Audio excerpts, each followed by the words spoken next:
Com uma divulgação gigantesca pelo lado da Netflix, estreou no dia 11 de janeiro a primeira temporada de Titãs. E nesse vídeo aqui eu vou analisar o roteiro e tentar explicar pra vocês algumas coisas que pode ter passado batido sem você nem perceber. Inclusive já vou deixar uma pergunta aqui pra te instigar e ver se você sabe. O que a série Você, Riverdale e o Mundo Sombrio de Sabrina tem a ver com Titãs? Se você já sabe, já deixa aí nos comentários. Se não sabe, espera até o final do vídeo que eu vou revelar. Baraubau! Eu não sei o que foi esse Baraubau, mas vamos seguir.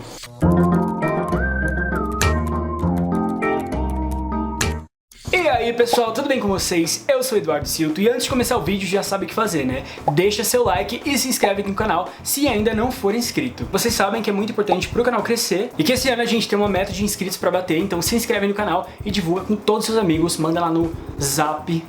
E é isso.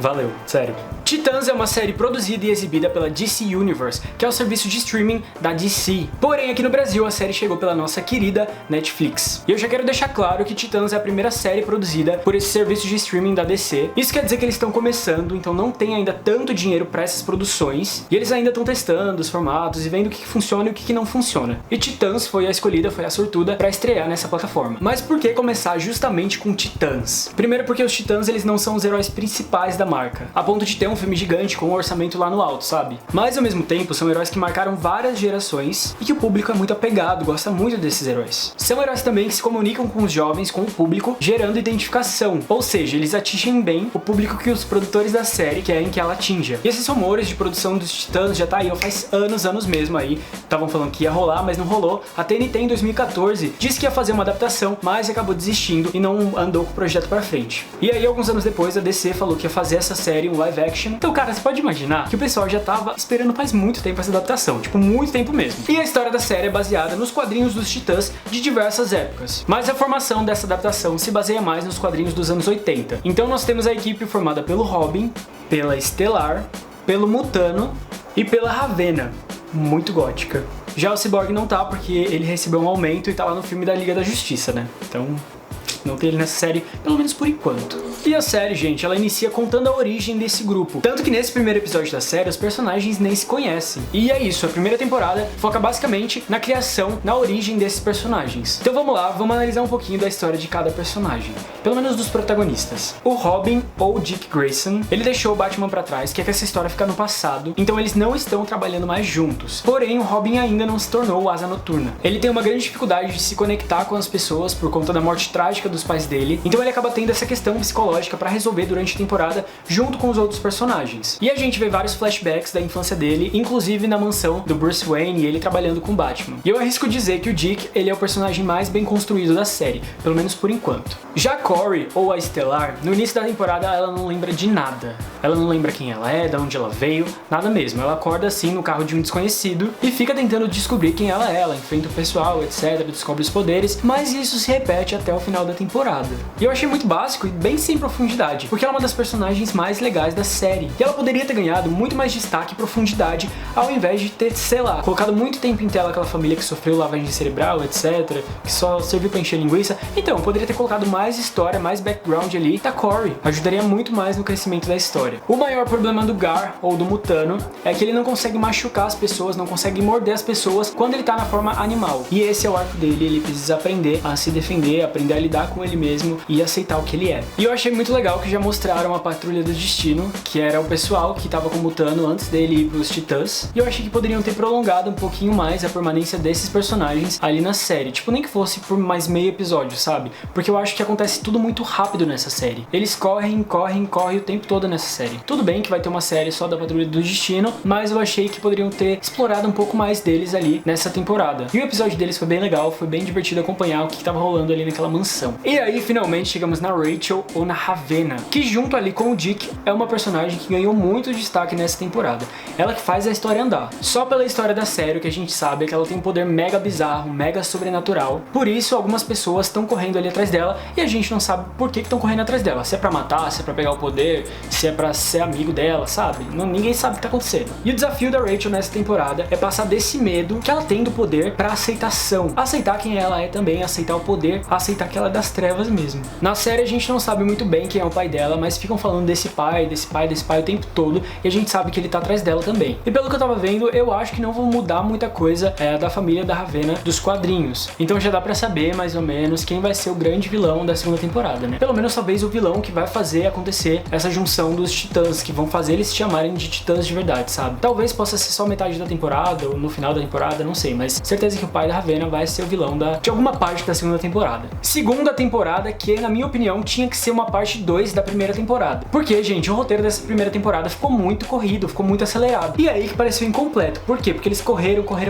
e não chegaram a lugar nenhum. Tanto que o último episódio nem parecia o último episódio. Eu cheguei no último episódio e fiquei tipo, ué, cadê o resto? Sabe? Os roteiristas deveriam ter feito uma série com 20 e poucos episódios, igual eles geralmente costumam fazer para séries da DC, enfim, pra série adolescente também, porque aí conseguiriam trabalhar exatamente com profundidade a história dos personagens sem precisar correr tanto o tempo todo e desperdiçar a história, que seria muito legal se aprofundasse mais em certos pontos. E tá todo mundo comentando que Titãs chegou com essa vibe mega obscura, mega dark, mega adulta, e de primeira você pode pensar que eles fizeram a série desse jeito para atrair um público mais adulto, ou talvez igualar as outras séries e filmes da DC, né? Mas eu não acho que seja somente isso. Lembra que eu falei que boa parte dos jovens se identificam com os titãs porque eles são jovens e aí gera essa identificação, tipo, automática?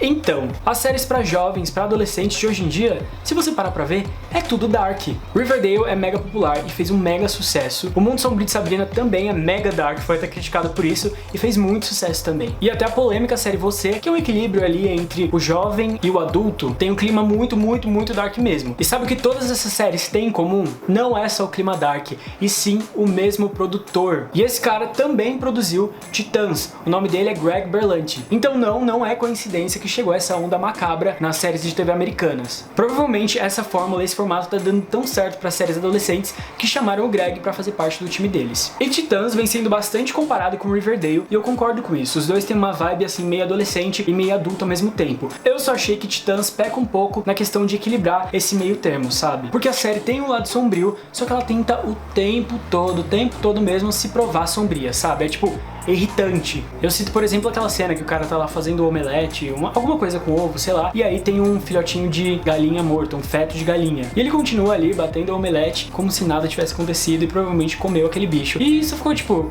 ok, foi macabro, foi sombrio, mas e aí? Pra que aquela cena tava ali, sabe? E tem diversas coisas nesse sentido em várias cenas da série. Eu acho que pra melhorar pra segunda temporada, eles deveriam concentrar em buscar um equilíbrio pra esse problema. Outra coisa que eu também vi muita gente reclamando foi da caracterização dos personagens. Mas, gente, vocês queriam o quê? É a primeira série de um serviço de streaming que tá estreando, e você acha que ia ter um custo muito alto, que ia ser a maior produção do universo? Nunca.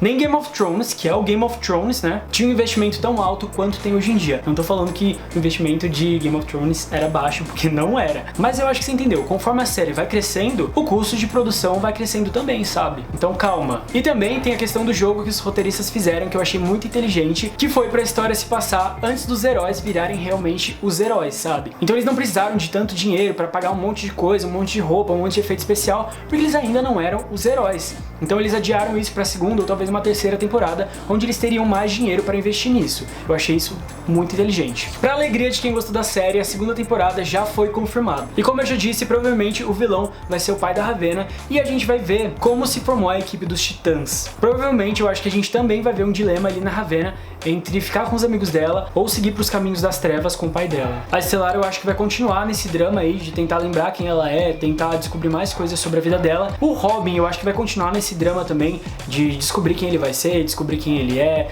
e se tornar o Asa Noturna. Mas eu tô sentindo que vão colocar um romance ali, porque já deram uns indícios ali de um triângulo amoroso entre o Robin, entre a Dawn e o Hulk, e também puxaram um pouco a Estelar por meio dessa história, né? Então com certeza podem esperar que vai ter um drama ali de romance entre esses personagens. Eu não sei se vocês esperaram pra assistir, mas teve uma cena pós-crédito que mostrava ali o Superboy e o Krypto. E o Krypto eu gosto dele porque eu lembro daquele desenho, sabe? Que passava no Bom de Companhia, que era tipo Krypto, Supercão, Krypto.